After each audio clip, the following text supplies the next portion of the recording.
I have 130 hours with Zarya, and in those hours, I hit Diamond. When I was first learning Zarya, I noticed there were a ton of guides out there, but none of them broke it down to the most basic fundamental pieces. Let me do that for you.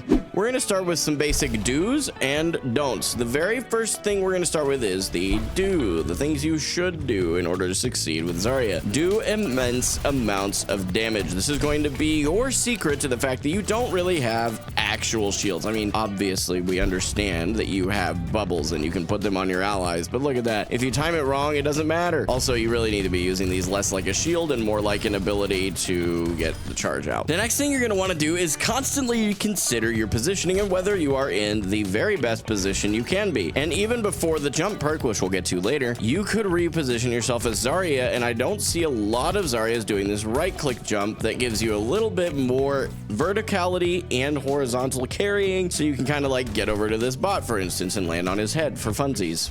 Get off here. Get off. Now that you're doing a lot of damage and constantly considering your positioning, you want to make sure that you are putting pressure on the correct targets. Yes, there is a target that you could be doing that is incorrect. And generally speaking, now there's some nuance here. Generally speaking, you do not want to be pressuring the tank. We'll pretend that's our tanky boy. Let's go over here and just do damage to the squishier targets. Because your strength is damage, you are going to have a lot of strength in getting good eliminations. Your tanks are going to be harder to do that, namely the ones that have shields like this here tank bot, and of course even those who just have a crazy big health pool. That's going to be something that you're going to struggle against. Generally speaking, the correct targets would be the supports first, the damage players second, and the tank last. There's obviously going to be circumstances where that's not the case, and you will want to learn those as you go forward. Generally, that's the way you want to roll. Let's move on to some don'ts, things you should absolutely under no circumstances ever do on Zarya. Do not under any circumstances ever push without your bubbles. Seriously, like even if you've got crazy charge, you think you can get that pick, at least have a bubble so you can get out easily. I don't care if you have max charge. I truly don't. I don't care if you are sitting at 100 charge. It does not matter. You need to have a bubble to get out because you cannot rely on your teammates to get you out. You need to know your limits, and those limits stay within the bounds of where your bubbles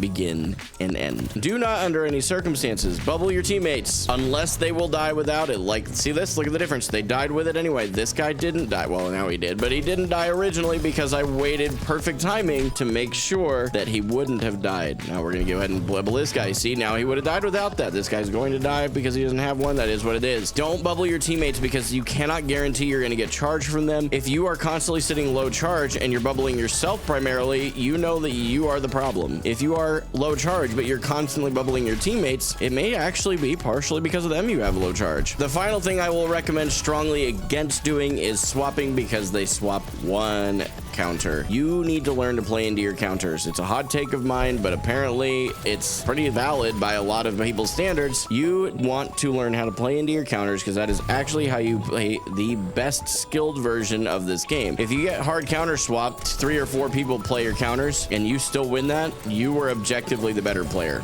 Just straight up, there's no arguing that. And because I am recommending against counter swapping, let me tell you what you do against your most common counters, which are shield tanks. These would include mostly Reinhardt and Winton, obviously. Those two are the most common that I have seen with Zarya. They're both really quite simple to get around. Let's pretend this one here is Reinhardt and that he's not running away. We'll let him turn around in just a second, and this is going to be a beautiful example because he's coming right towards me. Just walk around him, go behind him. He'll turn around. He'll be forced to turn and swing on you or forced to turn and hold his shield. Either way, he has now turned his back to your team, most likely, and you have an opportunity to get some damage in on the back line. That's an absolute easy part of playing into Reinhardt on Zarya. The next one that I see most commonly is Winton. Winton is a little trickier because he has mobility and you don't, but like we mentioned earlier, if your positioning is in a good spot, it shouldn't matter. Very best thing you can do with Winston is, depending on what your team does, either burn his bubble because it's pretty low HP compared to a Ryan shield, or go around it.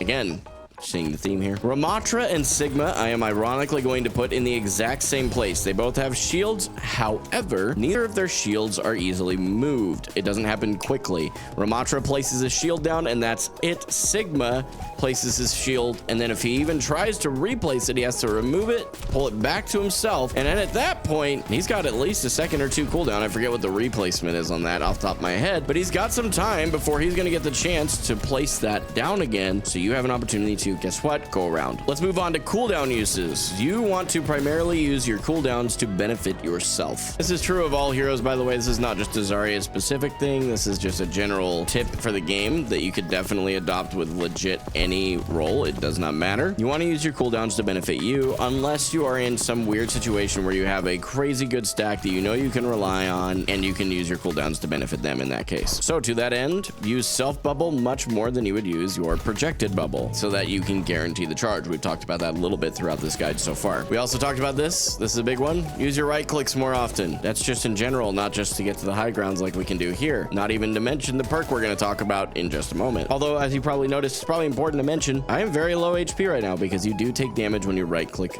the jump. It does happen that way. There's just no getting around it. And now, when it comes to grav, you want to make sure you have high charge, but as long as you can guarantee one pick, it's okay. Get that pick, and people will make fun of you for it. It does not matter. You're not here to make people like you. You're here to win games, and I am telling you, as long as you get one pick from a grav, it was a worthwhile grav. And finally, mostly so that I can get rid of this very annoying sound in my ear hole, let's talk about perks. Starting with your minor perks. These are the first perks you will earn: jump ups and graviton crush. Very simple. The jump ups allows your self knockback, i.e. the right click jump we talked about, to be increased by 75%, which is absolutely insane. The other is Graviton Crush, which deals up to 30% of enemy max health as damage over time. Out of these two, 90% of the time, you're going to want to pick the jump ups perk, but there is going to be maps where you don't really need a whole bunch more verticality to get to those higher grounds. So Graviton Crush can be more advantageous at that point, but if you find yourself moving quite a bit and needing to correct your positioning quickly, the jump ups is going to be the most common solution,